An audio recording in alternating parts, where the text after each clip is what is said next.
नमस्कार। आरसीआई के नवशिखर चैनल पर मैं पूजा आपका फिर से एक बार स्वागत करती हूँ। दोस्तों, आज हम फिर एक नए टॉपिक और एक नए गेस्ट के साथ आपके सामने आए हैं। आज का हमारा टॉपिक है educational programmes for children with communication disorder. इस टॉपिक पे हमें और जानकारी देने के लिए हमारे साथ आज स्टूडियो में मौजूद हैं Miss Rashmi Nair from NIMH। Hello ma'am, welcome to our show. दोस्तों, हम कम्युनिकेशन हमारा एक ऐसा प्रोसेस कहूँगी मैं, जो कि एक बेसिक प्रोसेस होता है जिससे कि बच्चा कम्युनिकेट मतलब अपनी फीलिंग शेयर करना, बताना, जो सबसे बेसिक स्टेप होता है जिसके थ्रू एक बच्चा अपनी फीलिंग शेयर करता है या फिर वो अपनी प्रॉब्लम्स बताता है। अगर यही चीज़ लैप्स होगी तो क्या क्या प्रॉब्लम फेस करनी पड़ सकती है। यहाँ पे मैं आपका ध्यान आकर्षित करना चाहूँगी, जो बच्चा हेयरिंग इम्पेयर्ड होता है उसको क्या क्या प्रॉब्लम फेस कर सकती है, उसके एजुकेशन में क्या क्या प्रॉब्लम आएगी, या फिर जब वो धीरे धीरे डेवलप करना स्टार्ट करेगा तो उसकी क्या क्या प्रॉब्लम्स हो सकती हैं। मेन हमारा यही आज का टॉपिक है। इस टॉपिक पे अगर आपको कोई भी क्वेरीज हो, आप हमसे कोई भी सवाल पूछना चाहते हैं तो आप हमें कॉल कर सकते हैं। हमारा टोल फ्री नंबर है 1800 112008। हमारा स्टूडियो नंबर है 01126511609। आप हमें फैक्स करके भी अपने क्वेश्चंस पूछ सकते हैं। कैसे एक अच्छी चर्चा स्टार्ट करते हैं। Ma'am, when we talk about autism spectrum disorder, so what are the various conditions related to it? Like today's topic is on the educational implications for autism and related conditions. So I think it is important to know what are the conditions that we are talking about. Basically, autism we know is a condition in which the individual has difficulties in three areas. तो एक जो बहुत broad sense में हम बोल सकते हैं कि तीन अलग अलग क्षेत्रों में कठिनाई होती है बच्चों को। Language and communication, social interactions, और दूसरा फ्लेक्सिबिलिटी में काफ़ी इनफ्लेक्सिबल और रिजिड होते हैं अपने बिहेवियर में और सोचने में. So there are many conditions which can coexist with autism, and there are many conditions which may not be typically or not like typical autism, but they resemble autism. So some of the conditions which can be associated with autism are of course intellectual impairment. Then it could be, even we've seen children with cerebral palsy, with epilepsy, seizure disorders. Very common again with autism, we find children with various other speech disorders also. Even kids with hearing impairment along with autism. But within the autism spectrum, जब हम ये word use करते हैं spectrum, तो हम typically बात करते हैं ऐसी developmental disorders की कि जिनमें जैसे जो मोटी मोटी बातें होती हैं वो यही है कि स्पीच एंड लैंग्वेज में डिफ़िकल्टी होगी, और सोशल बिहेवियर में होगी, और सोचने में वैरायटी नहीं देखेंगे आप उनमें, बात करने में वैरायटी नहीं है, एक ही टॉपिक के बारे में बात करते रहेंगे या एक ही तरह का काम बार बार करेंगे, एक ही खेल बार बार खेलेंगे. सो ये एक तरह से हम समझ सकते हैं when we talk about related conditions. Ma'am, जब ऑटिज्म की बात आती है, how these condition affects learning? That's a very important question again, because learning definitely effect होती है. अगर हम कभी इंटरनेट पे जाएं और लोगों से बात करें तो कई बार हमको ये सुनने को मिलता है कि बहुत से बच्चे ऐसे हैं जिन्हें ऑटिज़म है, या बहुत से व्यक्ति ऐसे हैं जिन्हें ऑटिज़म है, but they have normal IQs और even may be above normal IQs, and that is what is very misleading.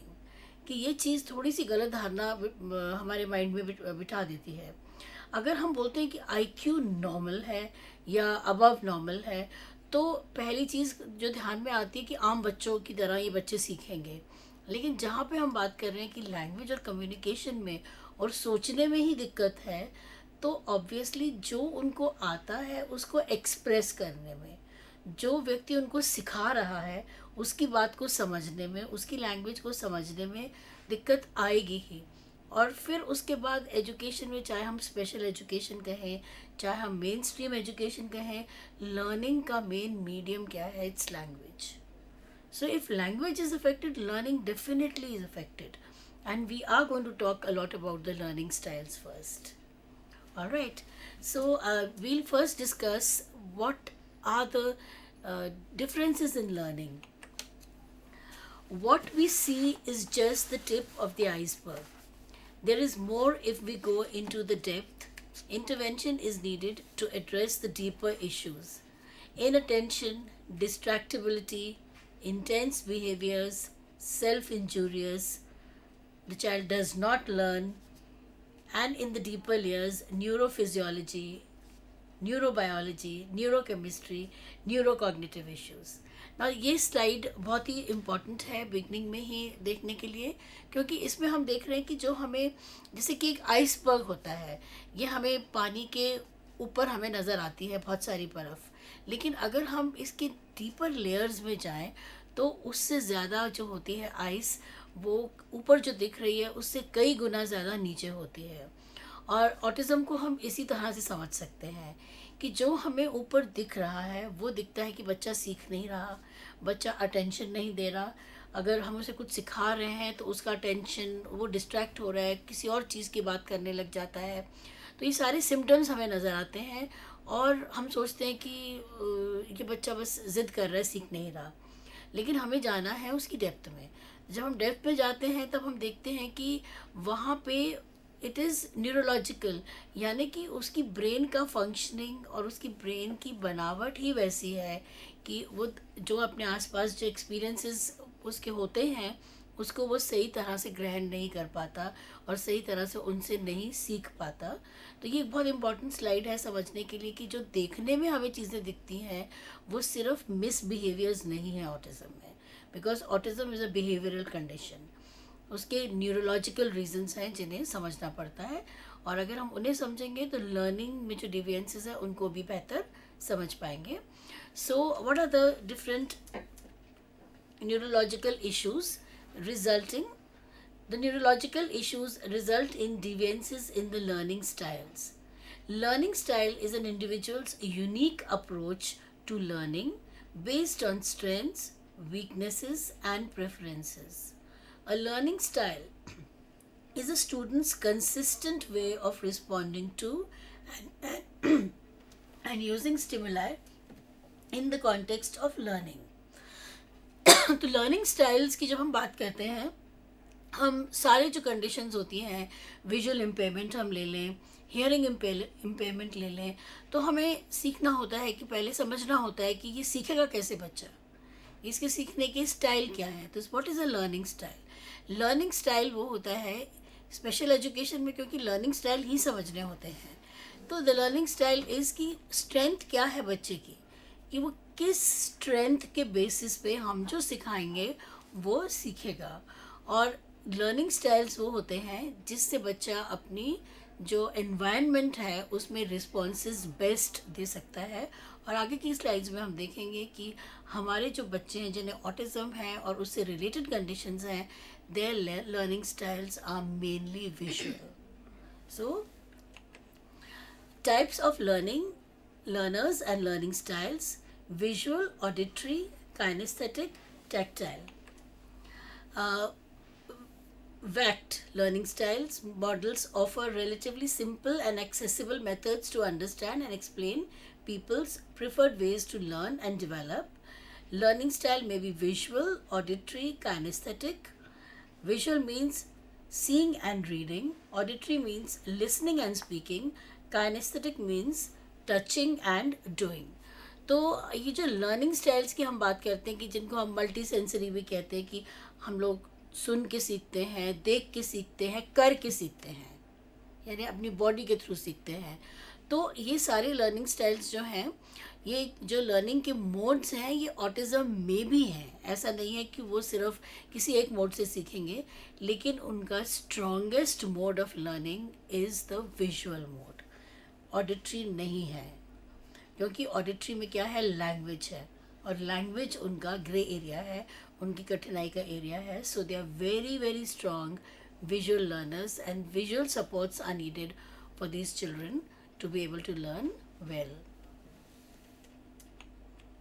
So let's understand visual learners.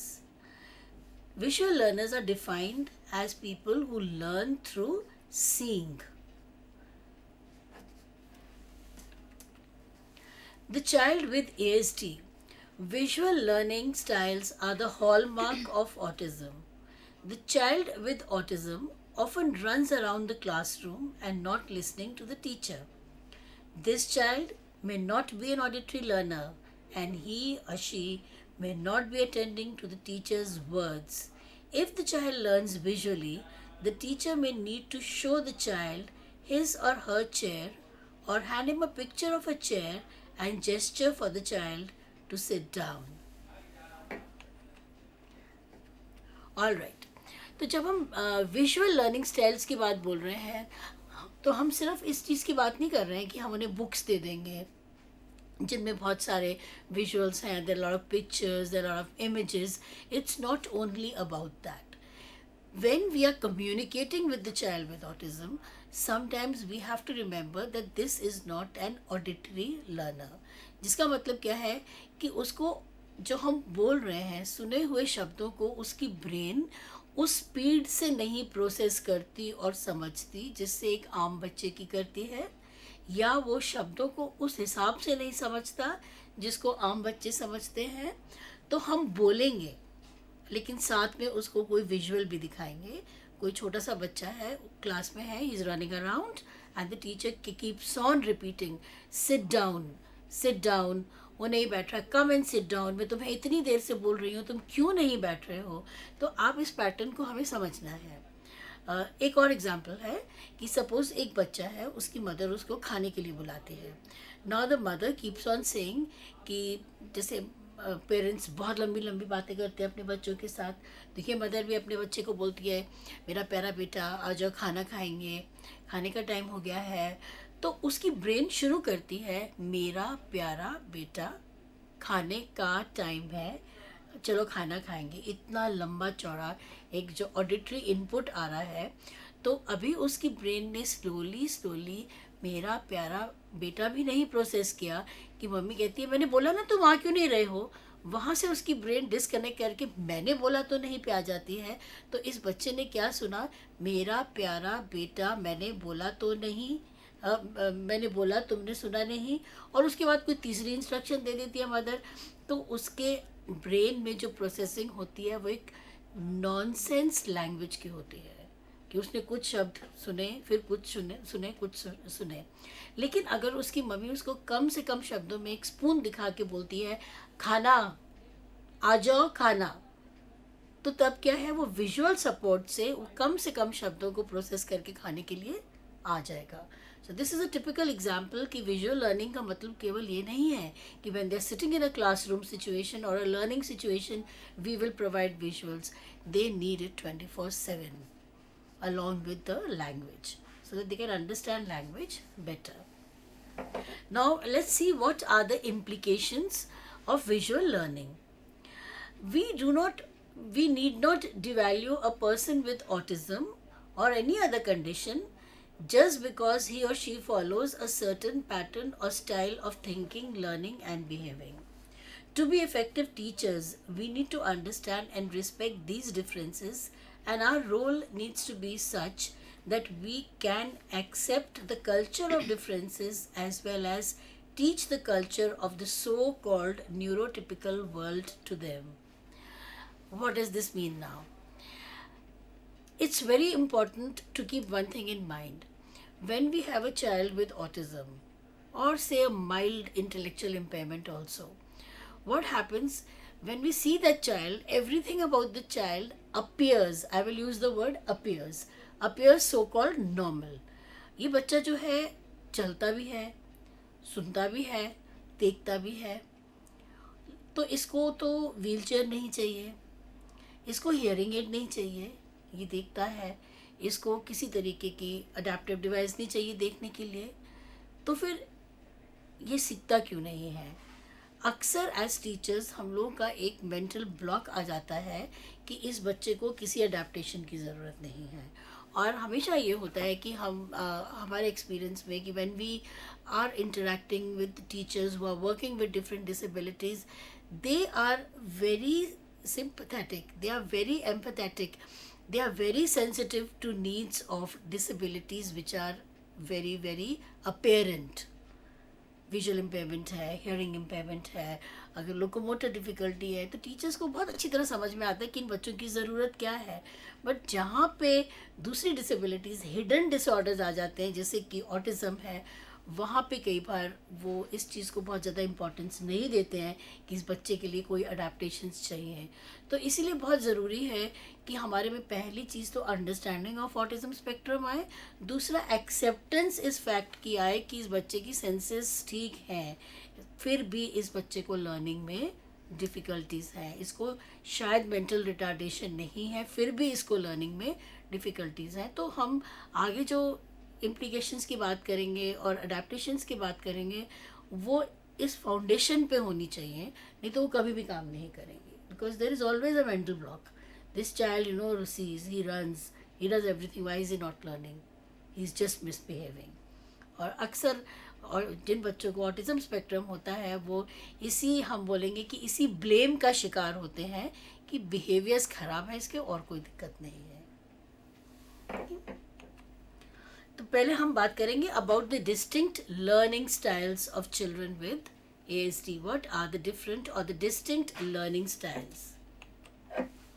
They focus on details, visual details, tiny pieces of thread, flaking paint, drawers slightly open, sound or movement of fan, and cognitive details, number plates of cars, birth dates. So ये हम अब बात कर रहे हैं कि इनकी learning क्यों इफ़ेक्टेड होती है। तो उसमें लर्निंग स्टाइल्स में क्या है, अक्सर जिन बच्चों को ऑटिज़म है वो क्या करते हैं कि वो किसी भी लर्निंग सिचुएशन में, जैसे हमने शुरू में ही बात की थी कि इनकी थिंकिंग बहुत रिजिड होती है, ये कुछ गिनी चुनी चीज़ों में ही इंटरेस्ट रखते हैं और कई बार ये बहुत डिटेलिंग करते हैं। जैसे कि अगर हम इस स्लाइड को फिर से देखें, इस स्लाइड में हम देखेंगे कि एक पार्क का पिक्चर है और उस पार्क के पिक्चर में एक ये नीचे एक वो जिम टाइप बना हुआ है जो जंगल जिम होता है और स्लाइड है ग्रीन कलर के। तो अगर हम किसी ऑटिस्टिक बच्चे को ये फ़ोटोग्राफ दिखाएं और उससे पूछें कि ये क्या है, तो शायद वो बच्चा ये नहीं बता पाएगा कि ये झूला है पार्क में, वो ये बोलेगा ट्रायंगल है, स्क्वायर है, क्योंकि वो उसके एक एक पार्ट पे इतना फोकस्ड है, शेप्स पे इतना फोकस्ड है कि इसको पूरी तरह से एक खेलने की चीज़ ना मानकर इसको ये एक कंपाइलेशन या कॉम्बिनेशन ऑफ शेप्स बोलेगा। ऊपर हमने एक पिक्चर बनाया है जो एक प्रैम का है, और अगर किसी बच्चे से पूछा जाए ये क्या है, तो जिसने कभी प्रैम नहीं देखी वो इसको साइकिल बोल देगा या गाड़ी बोल देगा। लेकिन ऑटिस्टिक बच्चा क्या है, वो इसको सर्कल्स भी बोल सकता है, और वो इतना उसका कॉग्निटिव लेवल भी हो सकता है कि बोले these are 4 circles, 2 small because and 2 big. So when you say कि IQ इज़ नियर नॉर्मल, तो IQ नापते समय बहुत सारी चीज़ें होती हैं। तो कई बार क्या है कि कुछ चीज़ें इनकी बिल्कुल नॉर्मल दिखेंगी कि इसने 4 व्हील्स गिन लिए हैं और उनमें से 2 बड़े दिख रहे हैं, 2 छोटे दिख रहे हैं, बट पूरी पिक्चर क्या है, जब हम उससे पूछते हैं वो पूरी पिक्चर को कोई नाम नहीं दे रहा, वो उसके पार्ट्स को नाम दे रहा है। So they focus on details. Some children they are so particular कि they will tell you on page number 34 of my maths book I can not do some number 2। उन इतने डिटेलिंग उनकी थिंकिंग होती है, और इस डिटेल थिंकिंग की वजह से वो असली मुद्दा भूल जाते हैं और उनकी लर्निंग में इफेक्ट होता है इस चीज़ का। The next is, this is again another, ये हम एक और स्लाइड देख सकते हैं। ये एक पर्सन विद ऑटिज्म ने इसको समझाया है और कहा है कि एक आम व्यक्ति के लिए जो हम देख रहे हैं एक बर्थडे पार्टी का सीन, अगर कोई आपसे पूछे कि बर्थडे पार्टी कैसी होती है, तो आप पूरा सीन आपके माइंड में एक पिक्चर बन जाती है जिसमें बच्चे भी हैं, बैलून्स भी हैं, कैंडल्स भी हैं। पूरी बर्थडे पार्टी एक सेकंड में हमारे माइंड में एक मेंटल पिक्चर बन जाती है। बट वो व्यक्ति जिसे ऑटिज्म है, टेम्पल ग्रैंडन है उनका नाम, वो कहती है कि मुझे बर्थडे के बारे में जब मैं सोचती हूँ तो मुझे पीसेस में चीज़ें नज़र आती हैं, मुझे एक पूरा चित्र नज़र नहीं आता बर्थडे पार्टी का। I see it in pieces, and that's the way an autistic brain works, and these are the issues which come in the way of their learning. जब आप क्लास में उनको कुछ सिखाने की कोशिश कर रहे हैं तो उस टॉपिक में वो किस चीज़ को किस तरीके से ग्रहण कर रहे हैं, ये कई बार समझना मुश्किल हो जाता है टीचर्स के लिए। So ma'am, in other words we can say that कि जो फाइनेस्ट डिटेल्स होती हैं एक पिक्चर के अंदर, वो उन पे ज़्यादा फोकस करते हैं instead of focusing on a picture as a whole. Absolutely, वो पूरा they don't make sense of an entire situation, picture और an object, and they may focus on parts. जो बहुत हाई फंक्शनिंग पीपल है with autism, उनमें से ये भी कहा गया है कि अबाउट 10% ऐसे लोग होते हैं जो ऑटिज्म जिन्हें होता है, और वो they turn out to be scientists. Because scientist क्या करते हैं, उनको किसी एक एस्पेक्ट में वो अपनी पूरी रिसर्च कर लेते हैं. तो बहुत हाई फंक्शनिंग पीपल जिन्हें ऑटिज्म है, they have a scientific mind. All right. Another example of visual learning. Over the phone, we give directions to a friend to reach our house. The friend remembers the words, language, and finds the way to the house. A person with autism may need written or pictorial directions. Get down from the bus, look for the temple, turn left and walk straight, look for the hospital, the house opposite to the hospital. ये एक बहुत ही एक अच्छा example है to understand कि इनकी learning कैसे होती है, कि इनको आपको स्पेसिफिक्स देने पड़ते हैं. Look for the hospital, look for the temple, और फिर उसके ऑपोजिट देखो. अदरवाइज इनकी इमेजिनेशन इतनी नहीं होती कि अगर आप इनको बता दें, कुछ आइडिया दे दें किसी डायरेक्शन का, किसी रास्ते का, ये पहुंच नहीं पाएंगे. और इसी की एक विजुअल रिप्रेजेंटेशन ये है कि this is how we can give them a direction जहाँ पे इन्होंने पहुंचना है. कि एग्जैक्टली बस से उतर के you go straight, look for the temple, then from the temple they have to turn, again they turn, look for the hospital and the house opposite to the hospital. So they may need visual input to find directions. The other thing is learning is specific to general. People with ASD make specific and sometimes unexpected and unusual associations with events. These can be visual associations. Example, once a mother wore long emerald earrings when the family had dinner at McDonald's. The next time, when she wore the same earrings, she could not understand why her child kept saying French fries, French fries. She did not understand the association. Once a man in a red shirt was very loud and therefore the child is scared of men who are wearing red shirts. This is the way the mind of a child with autism works. वो अपने कुछ associations बना लेते हैं, rigid thinking होती है उन associations के साथ, और this effects their social learning, even cognitive learning. जैसे कि बच्चे ने एक बार हाउस फॉर एग्जांपल सीखा है कि हाउस में ट्रायंगल होता है, तो उसने एक एसोसिएशन बना ली कि जब भी मैं हाउस की ड्राइंग करता हूँ उसके ऊपर एक ट्रायंगल की शेप बनती है.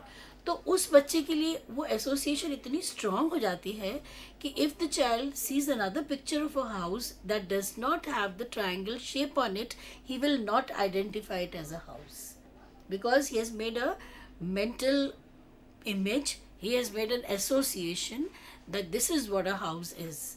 Like in the example it's given कि मदर के एक टिपिकल ग्रीन ईयरिंग्स थे, वो पहन के अगर वो लोग गए हैं मैकडोनल्ड्स पे, तो जब भी मदर ग्रीन ईयरिंग्स पहनती है, मुझे कहाँ जाना है, मैकडोनल्ड्स.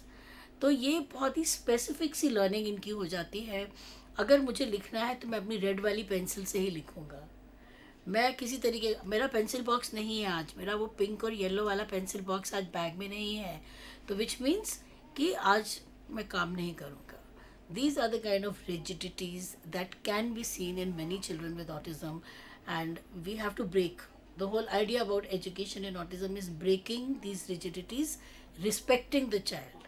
हम बगावत में नहीं आ सकते बच्चे के साथ. कोई मेथड्स हमने यूज़ करने हैं जिससे हम उसको फ्लेक्सिबिलिटी सिखा सकें.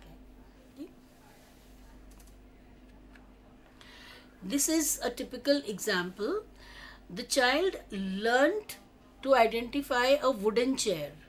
हमें विजुअल में देखेंगे कि बच्चे ने क्या है कि एक वुडन चेयर को आइडेंटिफाई करना सीखा है.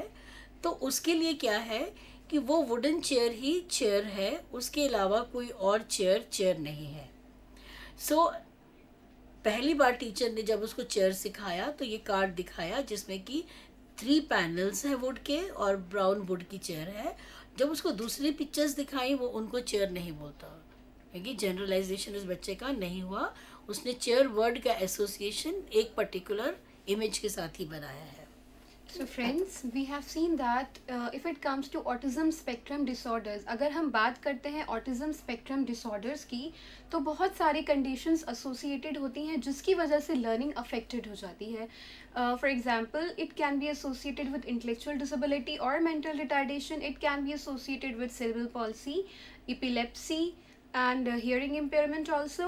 So if it comes to autism spectrum disorder, so बहुत सारी problems होती हैं जिनका underlying जो causes होते हैं वो हमको पता नहीं चलते, and जो apparent causes होते हैं, जो apparent manifestations होती हैं वो हमको दिखाई देती हैं. For example, the apparent manifestations can be inattention, distractibility and self-injurious behavior. लेकिन जो iceberg के नीचे वाला portion है जिसको हम कहते हैं जो कि apparent नहीं है, हमें पता नहीं चल रहा, they can be neurophysiological, neurobiological, neurochemical causes. And if it comes to children with autism spectrum disorder, so उनके different learning styles होते हैं. The most common learning style, the most effective learning style जो होता है वो होता है visual approach. इनके साथ बहुत important हम उसको follow कर सकते हैं. They learn by seeing. और इनमें एक जो बेसिक प्रॉब्लम जो एक एरिया अफेक्टेड होता है वो होता है फाइनेस्ट डिटेल्स में जाना चीज़ की, एंड एज अ होल अब एक पिक्चर को, एक सिचुएशन को परसीव नहीं करना, and unusual associations banana. For example, अगर एक चीज़ एक स्पेसिफिक कंडीशन में उनको पता चल रही है तो जब वो कंडीशन फिर से होगी या फिर वो चीज़ वो लोग देखेंगे तो उनको वही कंडीशन चाहिए जिसमें वो चीज़ प्रेजेंट थी. सो अगर हम बात करते हैं implications की या फिर इनकी teaching styles की, so we have to accept the child completely and we have to understand his or her strength as well as his or her weaknesses. आप हमारे साथ बने रहिए. We will be right back after a short break.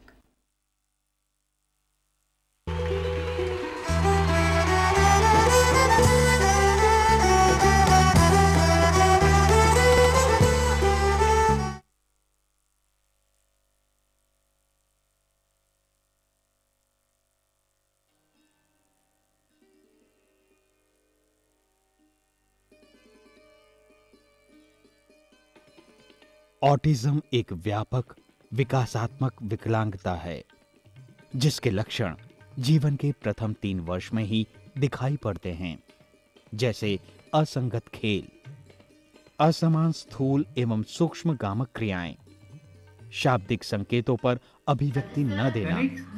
Where is the cup? देखो, open your eyes, open करो, open करके open.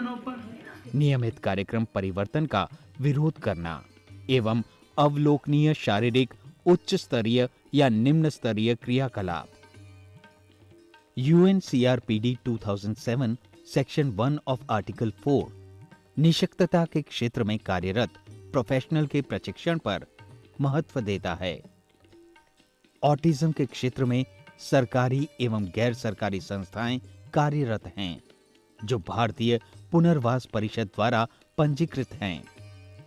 Society for advance study in rehabilitation एक ऐसी ही गैर सरकारी संस्था है. कनिष्क 13 साल का एक ऑटिस्टिक बच्चा है जो इसी संस्था से प्रशिक्षण प्राप्त कर रहा है. असंगत क्रियाएं, कार्यकलापों में निरस्ता,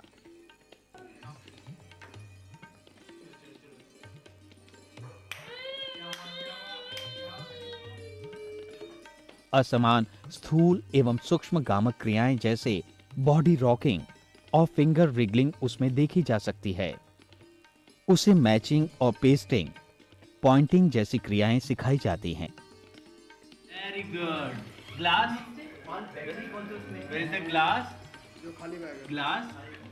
Very good. कप को टच करो जल्दी से. कप को. Where is the cup? Very good. Cup में क्या करता है कनिष्क? टी पीता है. चलो glass. Where is the glass? Very good. चलो बाउल की तरह, बाउल जल्दी से टच करो बाउल को. Very good. बाउल में क्या करता है कनिष्क? तथा साथ ही साथ रोजमर्रा की आवश्यकताएं जैसे खाना, पीना, कपड़े पहनना।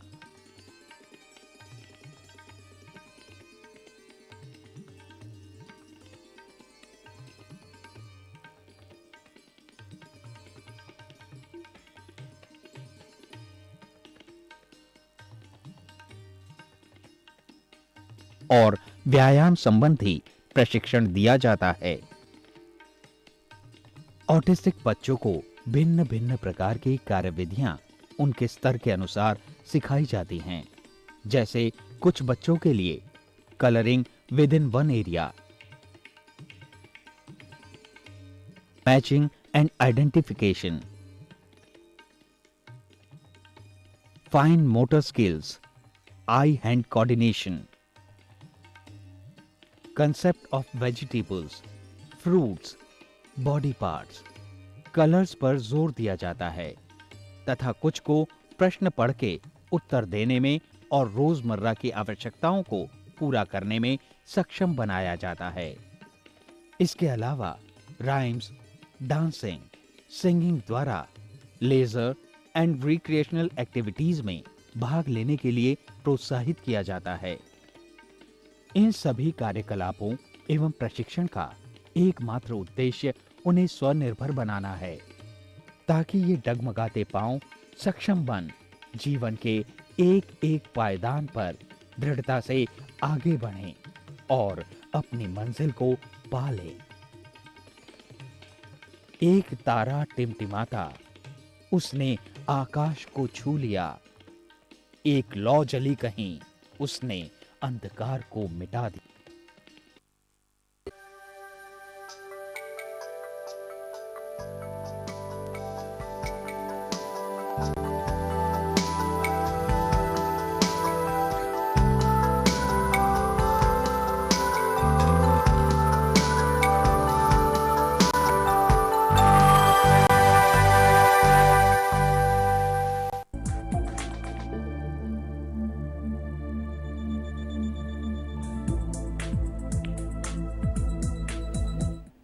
Welcome back, friend. Today we are talking about educational implication for ASD children with various associated condition.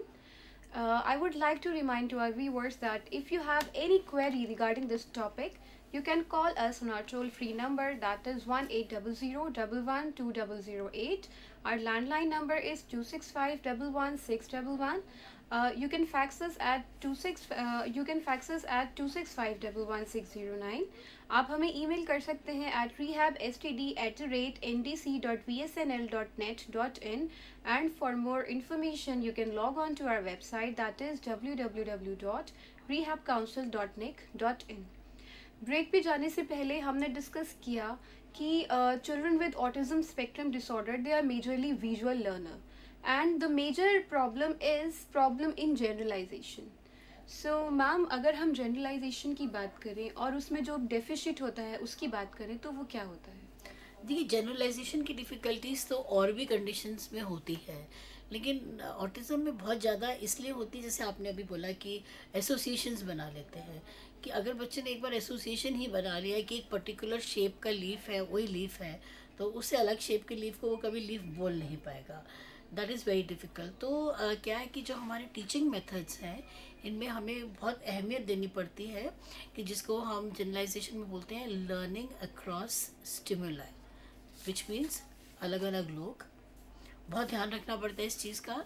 वही कॉन्सेप्ट बच्चा जो है वो अलग अलग सिचुएशन में, फिज़िकल सिचुएशन में सीखे.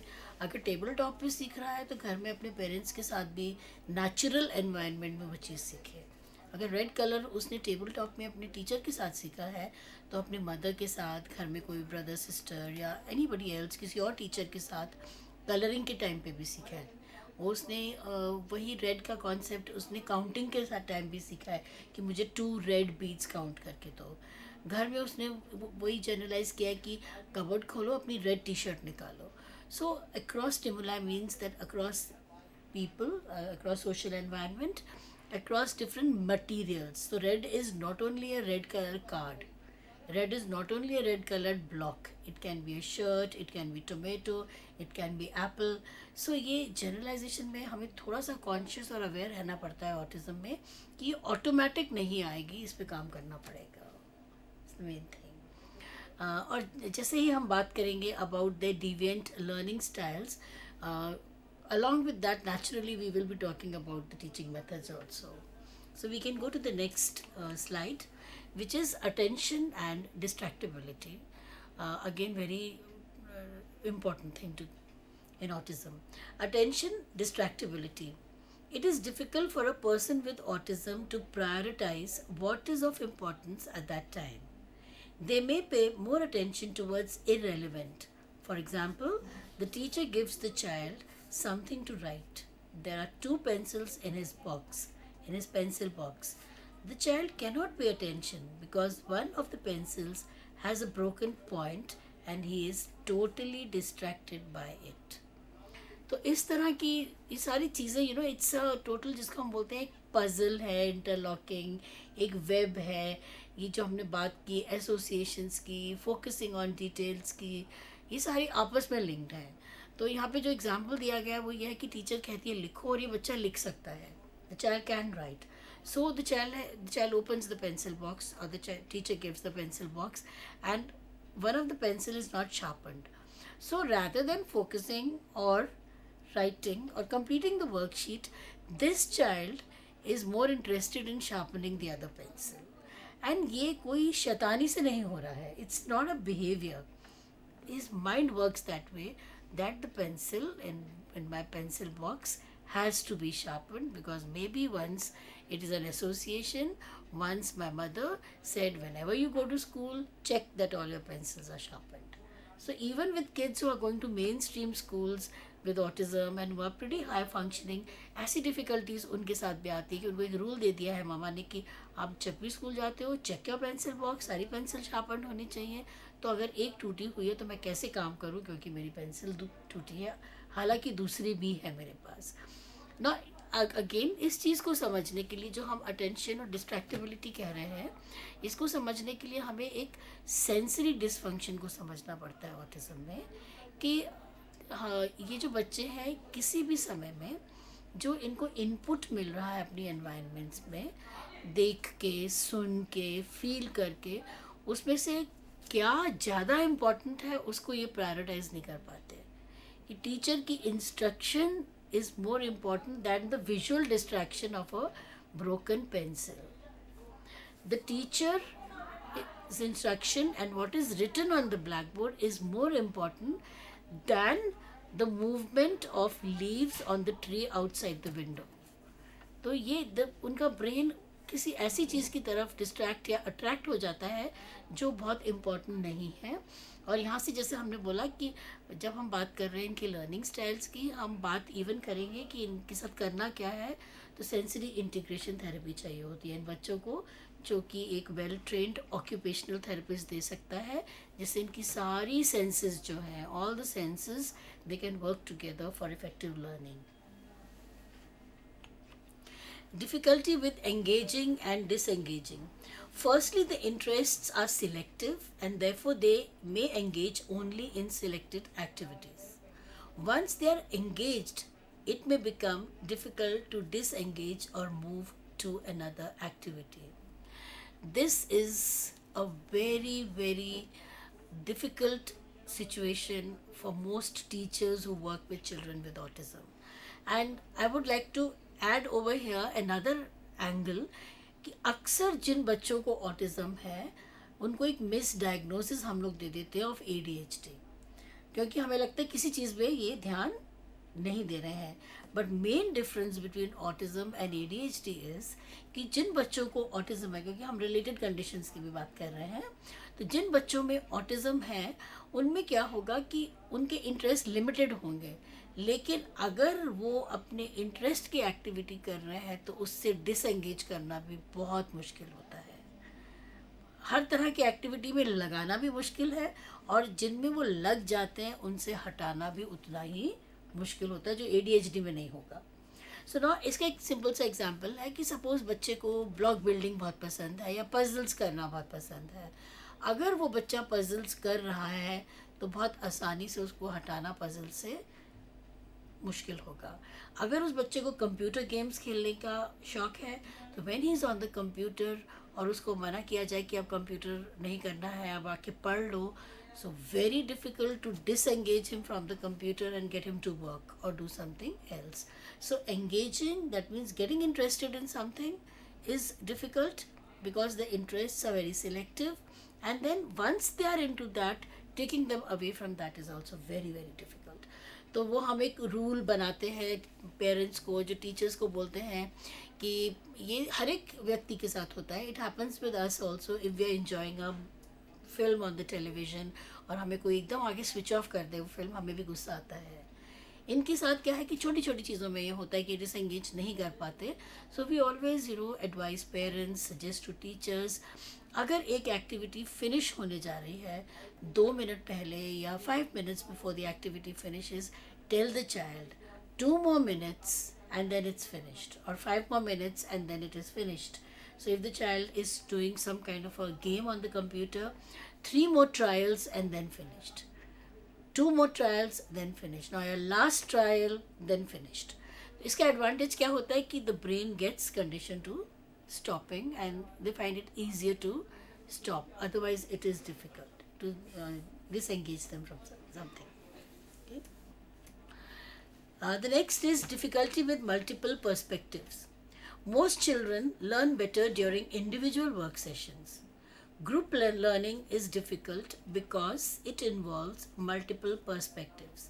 Listening to the teacher, attending to the tools, items, looking at others, proximity, waiting, listening and looking together may also be difficult. Multiple perspectives क्या होते हैं कि लर्निंग के टाइम में जो अलग अलग चीज़ें हैं, पहलू जो है उस लर्निंग सिचुएशन के, उनको एक साथ लेके चलना सीखने में. फॉर एग्जाम्पल कि in a class situation what happens, एक टिपिकल क्लास में क्या होता है, even in a special needs class, the teacher gives an instruction to a group of say 8 or 9 children. So they are all listening to the teacher together. Teacher may be telling them कि इसको, I'll just give this example कि इसको हम चश्मा कहते हैं, these are spectacles. So when the teacher is showing the spectacles, she's not showing it to you alone if you have autism. She's showing it to everyone. Now for a child with autism to understand that I also have to pay attention to this may be a difficult thing. Because learning in a group is difficult for this child. जिसको बोलते हैं joint attention की कमी होती है. So the teacher is showing spectacles, she's saying other children may ask, ma'am दिखाइए कौन से कलर की है. So ये all these things which happen in a typical classroom or a special needs classroom, इसको हम बोलते हैं multiple perspectives in that classroom. Very difficult for a child with autism to handle. So that's why when we teach them concepts, sometimes we have to teach them on a one-on-one. So if I have a group of 8 children, out of which one has autism, I may show the spectacles to everyone, and then I can tell this child with autism, spectacles, look, spectacles, सब लोग देखो, spectacles. And that's how, even in a group situation, I can give individual time to this child. Otherwise it's difficult. The other thing is कि जब हम multiple perspective कहते हैं तो उसमें एक और चीज़ आती है. Let's take this pen for example. कि हमने एक बच्चे को सिखाया हुआ है कि this is a pen, and suppose ये पूरा वाइट है, ये पेन वाइट है. Now I am teaching the colour white and I say this is white. Now एक पर्सपेक्टिव था कि इसका नाम क्या है, the name is, the label is pen. Today I am adding another perspective that it's white. For a person with autism, how can this be white? This is the pen. So the whiteness of white, and हम इसको white भी बोलते हैं, pen भी बोलते हैं, किसी दिन हम इसको वन भी बोलते हैं. तो ये मल्टीपल पर्सपेक्टिव्स कई बार बहुत मुश्किल हो जाते हैं और कॉन्सेप्ट लर्निंग मुश्किल हो जाती है. इसीलिए हमें इनको कॉन्सेप्ट्स बहुत केयरफुली सिखाने पड़ते हैं. There was a very nice article written by a person with autism. She's now doing engineering, very able, and she says, when I was around 5 years old, the first time in the class when the teacher asked me what is this, it was a picture of a ball, I did not answer, I did not understand her language. So the teacher prompted and she said, ball. What is this? This is ball. She said, my brain made an association that whenever someone asks you, what is this? The answer is ball. And she said, then whenever someone would ask, कोई मुझे कोई चीज़ दिखा के बोलता था ये क्या है, और मेरा आंसर होता था बॉल. हालांकि मुझे उस चीज़ का नाम मालूम था. And this is the way many of them, they interpret language. And like I said, learning is through language. तो बहुत डिफ़िकल्टी आती है कई बार कॉन्सेप्ट टीचिंग में. अगर हम स्टेप्स जंप करें और या अगर हम बिल्कुल एक हिसाब से उनको ठीक तरीके से ना सिखाएं तो डिफ़िकल्टीज डेफिनेटली आएंगी. वो पेन को पेन ना बोल के वाइट बोलेंगे. So this can happen in autism. The next is concrete versus abstract concepts. Regardless of the level of their functioning level, they have difficulty in following abstract concepts. Things that are straightforward and facts and descriptions are understood better. According to a person with ASD who is very good with computers, it is clear and specific, it is predictable, and there is a sameness in its functioning. I need not need to interact with it, no social expectations. So this is like, I think this difficulty is there with even kids with intellectual impairment. लेकिन वहाँ पे intellectual impairment में कुछ जो basic abstract concepts होते हैं कि अच्छा बुरा, उनको इतनी दिक्कत नहीं आती. At least the moderate and the mild ones, उनको समझने में इतनी दिक्कत नहीं आएगी. बट ऑटिज़म में इट्स वेरी डिफ़िकल्ट. एक बहुत ही हाई फंक्शनिंग बच्चा जिसे ऑटिज़म है, हाई फंक्शनिंग से हमारा मतलब है कि पढ़ाई लिखाई कर रहा है, बातचीत भी कर लेता है, उसको जब एब्स्ट्रैक्ट कॉन्सेप्ट सीखने होते हैं लाइक इमोशंस फॉर एग्जांपल, तो हमने देखा है कि वो दो ही इमोशंस सीखते हैं, हैप्पी एंड सैड. गुस्से को भी सैड बोलेंगे और डर को भी सैड बोलेंगे और बाकी सब कुछ हैप्पी है, क्योंकि ये एब्स्ट्रैक्ट है, इनका कोई आकार नहीं है. These are abstract concepts. Many people with autism are excellent with computers, and one person who is very good with computers lives in India only. He has shared with us, he says कि मुझे computers बहुत अच्छे लगते हैं, computers पे काम करना. Number 1 कि computers बड़े concrete हैं, कि वो एक बार मैंने सीख लिया और जहाँ पे मैं क्लिक करता हूँ वही होगा जो मैं एक्सपेक्ट कर रहा हूँ. They are very concrete, to the point. कोई सोशल इंटरेक्शन की ज़रूरत नहीं है कंप्यूटर के साथ. मैं I can sit for 1 hour, I can see a lot of images on the computer, I can type on the computer, I can do everything, but there is no face-to-face interaction with another human being, which is difficult for me. And computers remain the same, like I said कि predictable है वो. तो हमारे जो बच्चे हैं इनको कोई भी चीज़ जिसमें इमेजिनेशन, काल्पनिक शक्ति का इस्तेमाल होता है, जहाँ पे एब्स्ट्रैक्ट कॉन्सेप्ट्स आते हैं, they have difficulty. And that is one of the reasons why many children, at least in the past, now inclusive education is there, it's coming up, but आज से कुछ साल पहले बहुत से हमारे बच्चे हैं जो क्लास 2 तक, क्लास 3 तक काफ़ी अच्छा काम कर लेते थे और उसके बाद पेरेंट्स वर शॉक्ड कि क्या हो गया कि बच्चा एकदम डाउन चला गया. द रीज़न इज़ कि क्लास 3-4 के बाद कॉन्सेप्ट्स बहुत एब्स्ट्रैक्ट हो जाते हैं, कुछ कॉन्क्रीट पढ़ाई लिखाई में नहीं रहता है, and they start having lot of issues in education. And it's a very, very common thing, doing very well in primary classes, but having difficulties in higher classes due to abstract concepts. Okay? हम जब बात आती है social expectations and social interactions की, सो क्या हम ये कह सकते हैं कि children with autism spectrum disorder they have problem in anticipating others behaviour? और Yes, definitely. That is definitely there, क्योंकि उनके अंदर एक जो हम बोलते हैं ना सहज या नेचुरल या इन्नेट जो होता है थियोरी ऑफ माइंड, कि टू फिगर आउट कि दूसरा मेरे से क्या एक्सपेक्ट कर रहा है, कि दूसरे की बिलीफ क्या है, वो क्या सोच रहा होगा, क्या वो हम बेसिक लेवल पे ये बोलते हैं कि दूसरा क्या सोच रहा होगा, समझने में उन्हें दिक्कत आती है. लेकिन हम लोग को ये भी एक और चीज़ ध्यान में रखने की, सोशली हम कैसे सर्वाइव करते हैं इस दुनिया में, मैनिपुलेशन से, social manipulations. Like right now if I am sitting over here, I am seeing her expressions and I know if she's nodding, if she's smiling, then probably what I'm saying is making sense. But the moment I see that her expression changes, then I will know, okay, I have to do it differently. तो हम लोग दूसरे के facial expression से, उनकी body language से, social situation से अपने आप डिसाइड करते हैं कि अब मुझे क्या करना है या क्या करना चाहिए, या मुझसे क्या उम्मीद रखी जा रही है, या मैं किसी से क्या उम्मीद रख सकता हूँ. ये सारी चीज़ें ऑटिज़म रहने से समझने में बहुत डिफ़िकल्टी होती है, and that's why they don't make social bonds very easily. So friends, we have seen that जो प्रॉब्लम्स ऑटिज्म में काफ़ी प्रोमिनेंट होती हैं वो होती हैं problem in shifting learning from one situation to another situation. जो एक सिचुएशन में हमने सीखा है उसको कैसे ट्रांसफ़र करना है दूसरी सिचुएशन में, कैसे अप्लाई करना है, या फिर हम कह सकते हैं जनरलाइजेशन में जो चिल्ड्रन विद ऑटिज्म होते हैं उनको बहुत प्रॉब्लम आती है. Then attention and distractibility. Even the smallest stimuli present in the environment can distract them. वो एक पर्टिकुलर काम कर रहे हैं लेकिन अगर एनवायरनमेंट में कोई भी छोटी से छोटी चीज़ उनको डिस्ट्रैक्ट कर सकती है.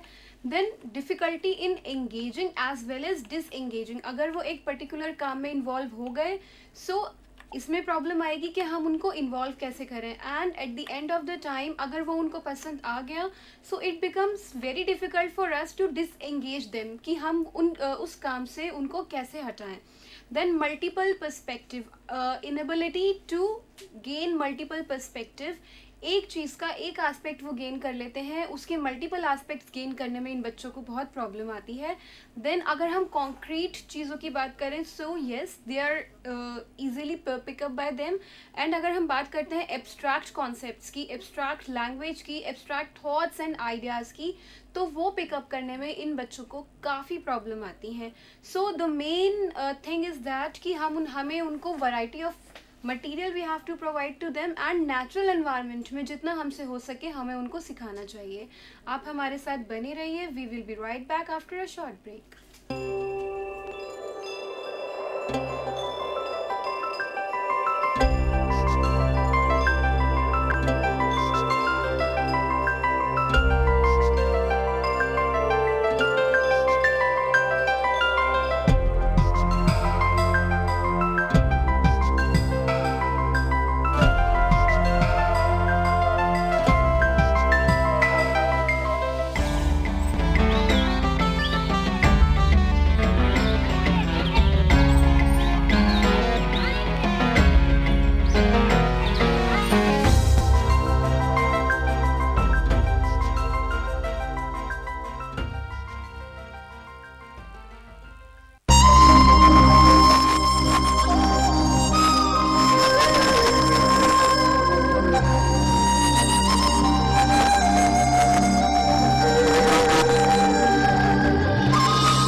This is Aparna.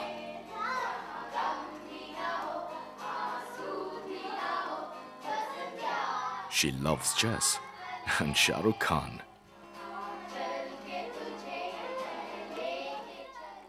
Her best friend is Swati.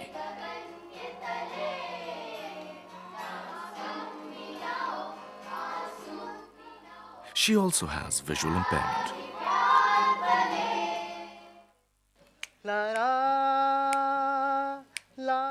This is Neeraj.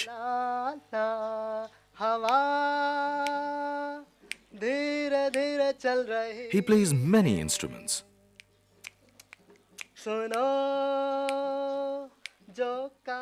He loves Mohammad Rafi and cricket.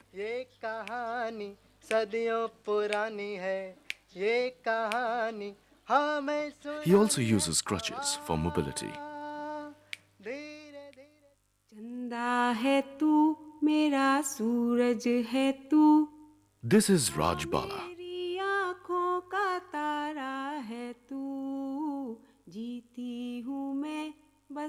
तुझे देख कर with her husband and daughter.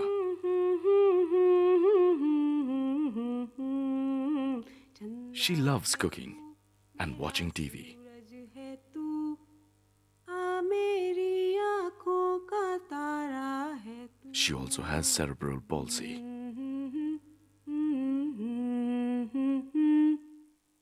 Look beyond the disability. Look at the person.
Today we are talking about educational implication for ASD children with various associated conditions.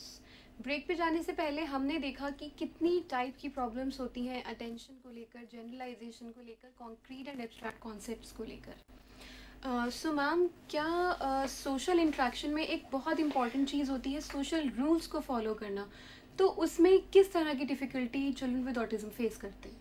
I think इनकी main difficulty ये है कि जो बहुत ही basic, जिनको हम बोलते हैं कि सोशल न्यूएंसेस या सटल या सिंपलेस्ट सोशल रूल्स, जो एक दूसरा बच्चा अपनी एनवायरनमेंट से अपने आप सीख लेता है, वो भी इन्हें सिखाने पड़ते हैं, बिकॉज इनको ब्लैक एंड वाइट में रूल्स देने पड़ते हैं.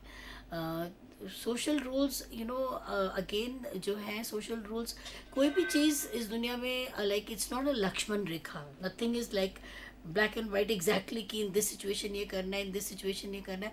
फ्लेक्सिबिलिटी लानी होती है अकॉर्डिंग टू सिचुएशंस. वो फ्लेक्सिबिलिटी लाना इन बच्चों के लिए डिफ़िकल्ट हो जाता है. It's very difficult for them. अगर आपने इस बच्चे को सिखाया है कि घर में आंटी आएंगी, आंटी गेस्ट होती हैं, तो उनको नमस्ते करना है, and you can sit with her, you can ask her how are you.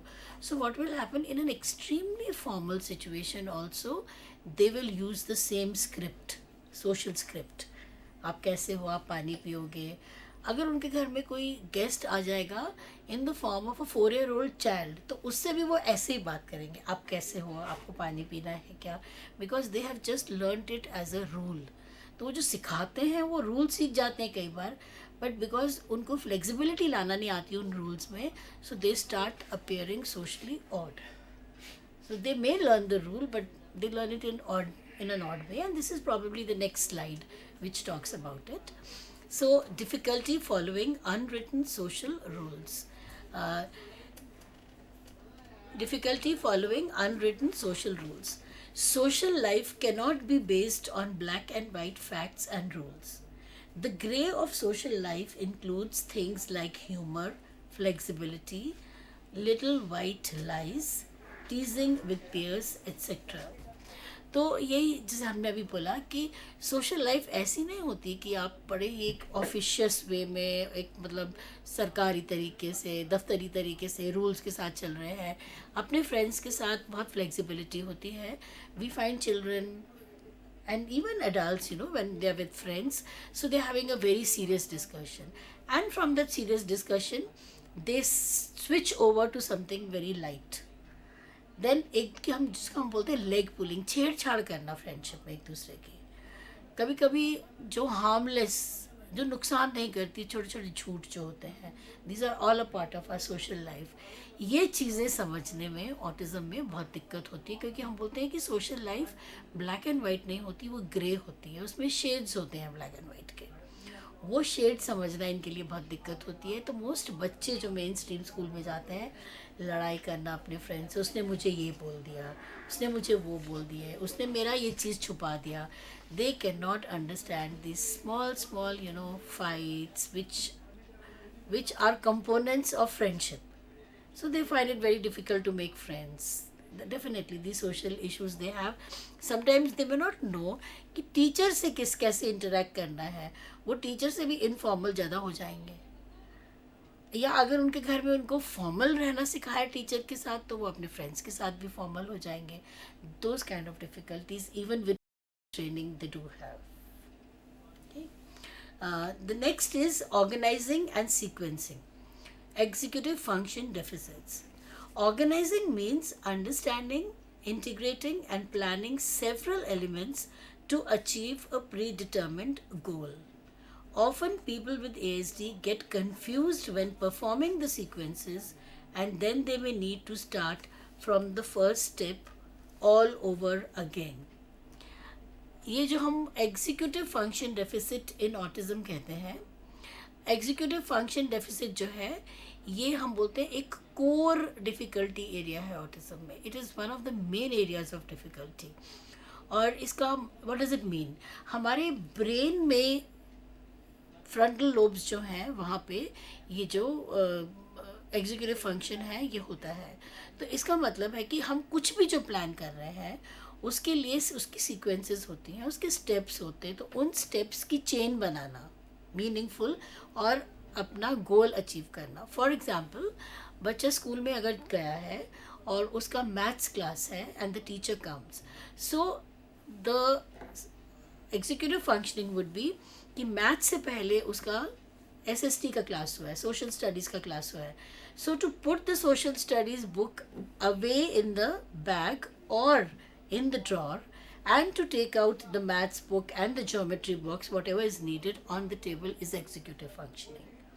So the steps involved are that जो ख़त्म हो गया उसको अपनी designated area में रखा और अब जो होना है उसको लेके आए, अपनी कॉपी खोली, अपने माइंड को भी ऑर्गेनाइज किया, अपने माइंड से माउंटेन्स रिवर्स हटा दिए, कॉन्टिनेंट्स हटा दिए और नंबर्स और ज्योमेट्री या जो भी है वो अपने माइंड में. तो वो सारी चीज़ें जो हमने पहले बोली हैं, एंगेजिंग डिसएंगेजिंग प्रॉब्लम्स. तो अगर वो एंगेज हो गया आधे घंटे की क्लास में, for half an hour the child is engaged in, say let's say he is talking about, he is learning about oceans in geography, and now he has to disconnect from that and go on to maths. So that engaging and disengaging also will be a difficulty. So organizing will be a difficulty. I will show a very simple folder just to explain this, how do we work on organizing. Later on also हम इसकी बात करेंगे. जैसे हमारे पास एक ये folder है, इसमें एक एक्टिविटी हमने बनाई है. In fact the three of them, we have this activity. Now this is a matching activity. ये एक मैचिंग एक्टिविटी है और इस एक्टिविटी में बच्चे ने मैच करना है. तो हमने इसको स्ट्रक्चर इस तरीके से किया है कि जिस बच्चे को ऑटिज़म है वो इसको इंडिपेंडेंटली पूरा कर पाएगा. अगर हम उसको ये कार्ड्स दे दें और बोलें कि इनके सेट्स बनाओ, वो ऑर्गेनाइज नहीं कर पाएगा अपने आप को, बहुत देर लगेगी. बट हमने ये इसके लिए सेटिंग कर दी है और अब वो इसको ईजिली ऑर्गेनाइज करता है, लेफ़्ट से लेके राइट पे इनको मैच करता है. This is how the child organises himself. और वो अपने सेट्स इस तरीके से बनाता है. जब इसके सारे सेट्स बन जाते हैं ये अपना फोल्डर बंद करता है और अपने उसको फिनिश करके रख देता है. So this is through this method we are giving the child organizing skills.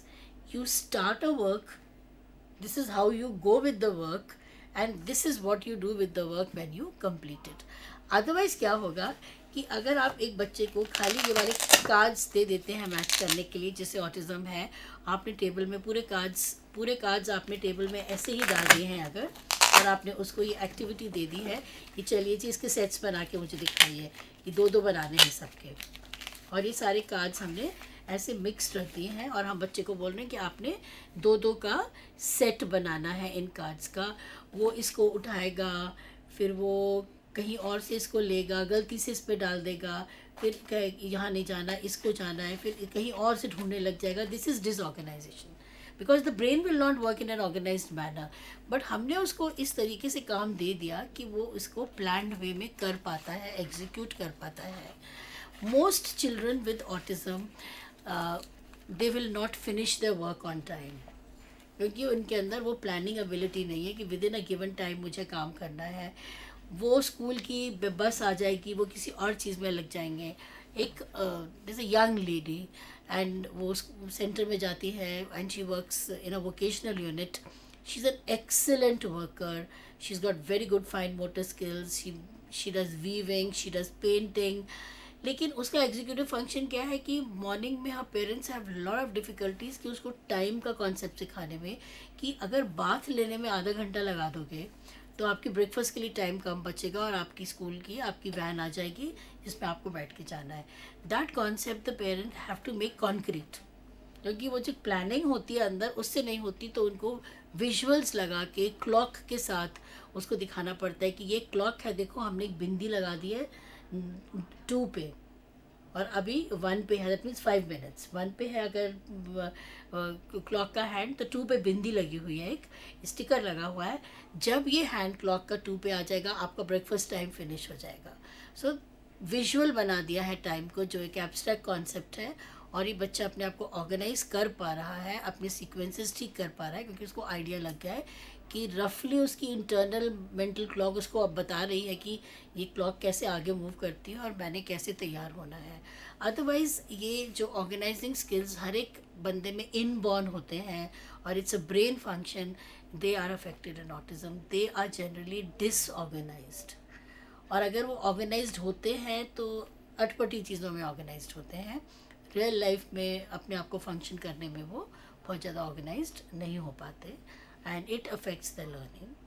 Now, how do we help children in schools for organizing? जैसे कि हमने एग्जाम्पल दिया है यहाँ पे कि मैथ्स की बुक निकालनी है और सोशल स्टडीज़ की रख देनी है. उसमें स्कूल्स में आजकल इवन जो रेगुलर स्कूल्स हैं उनमें एटलीस्ट जो किंडरगार्टन के बच्चे हैं, उसके बाद प्राइमरी के जो बच्चे हैं, उनके साथ बहुत सारे रेगुलर स्कूल्स भी कर रहे हैं colour coding of notebooks and books. Maths की कॉपी, मैथ्स की बुक, मैथ्स की वर्कबुक, सारे ग्रीन कलर के कवर है उस पर. इंग्लिश की वर्कबुक, इंग्लिश की पोएम बुक, इंग्लिश की रीडर जो है वो सारे रेड कलर में है. So the child finds it very easy to organize अपने बैग के अंदर सब कुछ, बिकॉज विजुअल क्लैरिटी उसको हम लोग देते हैं. Many methods of doing this with the children that we are going to talk about. Another important issue is impulsivity, which is the root cause of many behavioral problems in children with autism at the time of learning. Impulsivity. Children with ASD may have intense desires for activities, objects, or topics, and he or she may persistently seeking these. The child may not be able to stop himself from these activities easily, and such impulsivities may be seen more when the child is under stress or when he is otherwise occupied. Excessive anxiety. Most children with ASD have high levels of anxiety, and this can be due to overwhelming environment, unpredictable environment, and biological factors. So impulsivity and anxiety जो है, we are going to talk about this together. Impulsivity क्या होता है कि एक बच्चे के अंदर एक इच्छा है, एक डिज़ायर है. There are certain things that the child likes. This is something impulsivity that we see in very little children, and we have all seen with very small children. Let's say a 1-year-old child or a 1.5-year-old child. The moment the child sees a switch, an electrical switch, impulsively वो उसको on कर देता है. और ये हर बच्चा करता है छोटा, लेकिन जैसे है वो ग्रो होता है, डेवलपमेंट होती है उसकी, वो इम्पल्सिविटी कम हो जाती है. ऑटिज़म में क्या है कि ऐसी इम्पल्सिविटीज़ कि मुझे ये चीज़ पसंद है तो मुझे उसको हाथ लगाना ही है. मुझे झूला पसंद है तो मैं क्लास में बैठ नहीं सकता हूँ क्योंकि मुझे झूला नज़र आ रहा है. उसकी इम्पल्स से उसकी मतलब ब्रेन ऐसे फंक्शन करती है, उसकी न्यूरोलॉजिकली वैसे फंक्शन करता है कि झूला देखते ही वो सेल्फ कंट्रोल नहीं कर पाता और वो दौड़ के झूले पे जाके बैठ जाता है. The same thing can happen in a classroom कि the teacher is asking something but the child is thinking about something else and impulsively speaks about it. Most schools where we have an integrated group of children, in the sense either regular children and kids with disabilities or even special schools में जहाँ पे mixed group होता है, वहाँ पे teachers को, जिन बच्चों को autism होता है उनके साथ ये दिक्कत आती ही है कि disturb करते हैं क्लास को, अपने आप को कंट्रोल ही नहीं कर पाते हैं. कोई कुछ कहता है बच्चा, इनको मार देते हैं उसको. बिकॉज सेल्फ रेस्ट्रेंट कहाँ से आती है? It's again a process. हमने शुरू में बात की थी, we were talking about the iceberg. तो न्यूरोबायोलॉजिकल है, ये टोटली न्यूरोबायोलॉजिकल है कि जब हमारे को जब गुस्सा आता है, जब हमारी कोई इच्छा होती है, उसको कंट्रोल कर पाना, it's a totally neuro transmitters का फंक्शन है ये हमारे. अगर वो सही तरीके से नहीं होगा तो इम्पल्सिविटी होगी. So most kids with autism they are very very impulsive. जो उनके माइंड में आता है वो एकदम कर डालते हैं. लर्निंग में बहुत प्रॉब्लम होती है इस चीज़ की. द अदर थिंग इज़ कि एंग्जाइटी, कि अब क्या होगा, मुझे मेरा टिफ़िन टाइम कब होगा, मेरी पेंसिल शार्पन नहीं है, इसका मैं क्या करूं. These are the unnecessary anxieties that they will have. Anxiety regarding कि इस क्लास के बाद क्या होगा, इस क्लास के बाद अगर मैथ्स होगा तो क्या आज फिर मुझे मल्टीप्लिकेशन करवाएंगे, मेरे को मुश्किल लगता है. Lot of anxieties build up. और एंग्जाइटी जो होती है उनकी इन हिंदी वी कॉल इट कि व्यथित हो जाते हैं बहुत जल्दी, बहुत क्या होगा दे डोंट नो, एंशियस हो जाते हैं. और जब वो एंशियस हो जाते हैं, हम देखते हैं कि मैक्सिमम एंग्जाइटीज़ कब होती हैं ऑटिस्टिक बच्चे को, जब उसको इन्फॉर्मेशन नहीं है कि नेक्स्ट क्या होना है. There are kids who will not ask for information because communication difficulties है. So very very important कि उनको information मिलनी चाहिए कि अगला उनके साथ अब क्या होगा और उन्हें अब क्या करना है. So anxieties, impulsivities, ये सब उनकी बहुत increase होती हैं अगर स्थिति बदलती है या अगर उन्हें इन्फॉर्मेशन नहीं है क्या होना है. और कई बार ये बायोलॉजिकल ही होता है जिसके लिए हमें मेडिकल हेल्प की ज़रूरत भी पड़ सकती है. लेकिन ये सारी की सारी लर्निंग में they come in the way of the child's learning. Ma'am, as rightly said by you कि अनप्रेडिक्टेबिलिटी की वजह से ही एंजाइटी जो है वो प्रोड्यूस होती है. सो मैम, इस अनप्रेडिक्टेबिलिटी को रिड्यूस करने के लिए can we use visual schedules, कि जब एक बच्चे का दिन स्टार्ट हो रहा है तो हम उसको विजुअल टाइम टेबल प्रोवाइड करते हैं कि एक पर्टिकुलर पीरियड के बाद आपको ये करना है. Absolutely right. कि जो स्कूल में बच्चों को ज़रूरत होती है कि बोलने से, you know, they are not auditory learners. जो वो सुनते हैं वो चला जाता है. They need something concrete. They are concrete learners. जो चीज़ उनके सामने रहेगी, anything which is concrete, which remains same, which stays and which is visual, उसको वो बहुत अच्छी से फॉलो करते हैं. तो उनके लिए हम एक पैटर्न जो करते हैं कि top to bottom picture cards लगा देते हैं एक्टिविटीज़ के, जो कि उनका टाइम टेबल होता है. और यही हम लोग गाइड करते हैं to children who go to main stream schools. वहाँ पे भी हम टीचर्स को और पेरेंट्स को यही एडवाइस करते हैं कि आप उनको वीकली टाइम टेबल मत दीजिए. जैसे कि हम we all know in schools the first page of the diary has the whole timetable. So what we say is, rather than a weekly timetable, give a daily timetable to the child. I don't have a sample of a daily timetable, but just to show it कि daily timetable क्या हो सकता है बच्चे का, कि हम बच्चे को simple एक strip बना सकते हैं उसके लिए.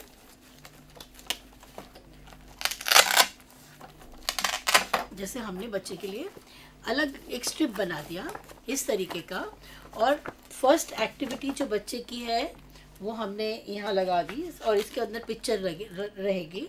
फर्स्ट एक्टिविटी अगर प्रेयर टाइम है तो हैंड्स फोल्डेड की पिक्चर लग जाएगी. सेकंड एक्टिविटी अगर उसकी है कि उसको कुछ प्री वोकेशनल सिखा रहे हैं तो हम इसके अंदर एक सीजर बना सकते हैं या कोई भी प्री वोकेशनल एक्टिविटी का पिक्चर डाल सकते हैं. अगर मेन स्ट्रीम में जाता है और मैथ्स क्लास है तो हम इसे 1 2 3 लिख सकते हैं. तो हम क्या कर रहे हैं, मैथ्स ना लिख के नंबर्स लिख रहे हैं जिसको वो रिलेट करता है टू हिज मैथ्स क्लास. वैसे ही हम इंग्लिश के लिए ABCD लिख देते हैं तो वो बेटर रिलेट करेगा विद द विजुअल. EVS के लिए हम फ्लावर्स बना सकते हैं, माउंटेन बना सकते हैं. So we have these visuals. For different time we can have a spoon. For chutti we can have, school is over, we can have the picture of a bus if the child goes by bus. So then there is a sequence, the child knows कि आज मेरे साथ क्या होने वाला है. Like she rightly said कि it is known as a visual timetable or a visual schedule. They are very very useful. Okay.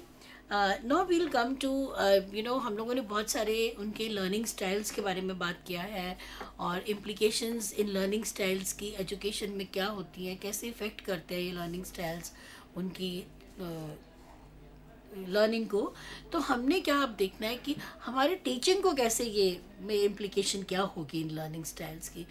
As teachers, what are the adaptations or what are the slight modifications that we may need to make so that these children can learn to their optimum potential. So teaching principles. Pair teaching environment with reinforcement. Teaching principles बहुत ज़रूरी हैं. Teaching principles, pair teaching environment with reinforcement and use competing reinforcers. Students should want to come and work with you. Make sure that the teaching situation is more fun than something else. We have to tackle diminished motivation in autism. The first principle of working with a child with autism is attack or work on diminished motivation.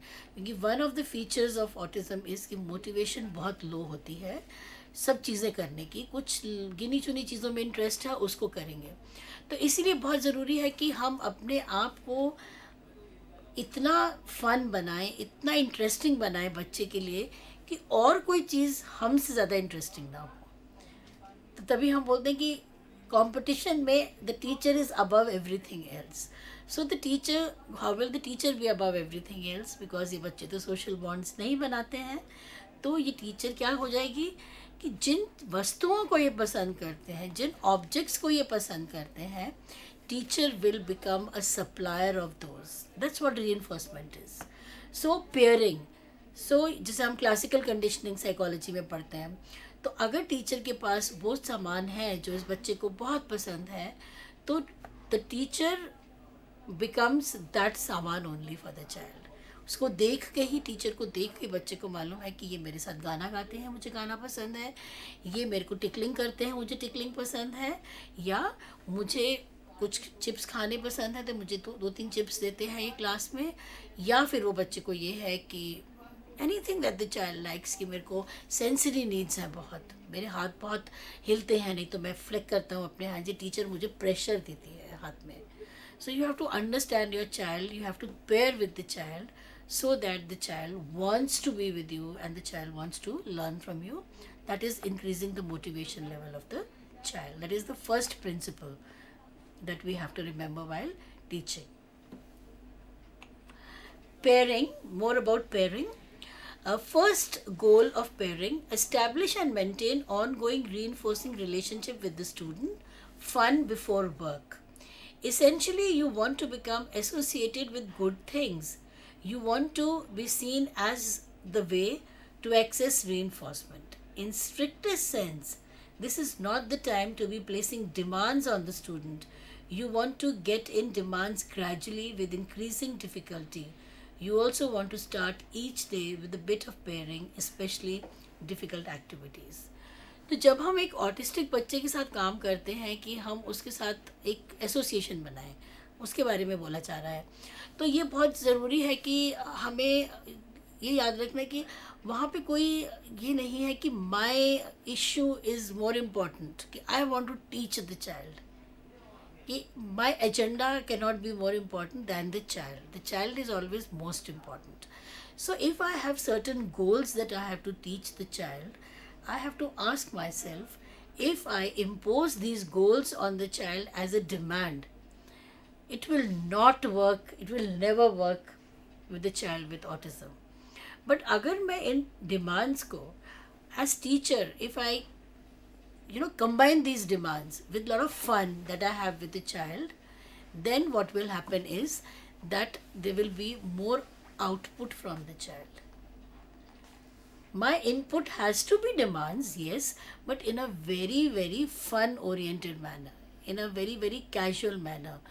That is why हम बोलते हैं aversives will not work with a child with autism, and straight away demands will not work. Specially जब हम कुछ नया कुछ मुश्किल सिखाने जा रहे हैं, स्पेशली लैंग्वेज रिलेटेड सिखाने जा रहे हैं, we have to bond with the child a lot.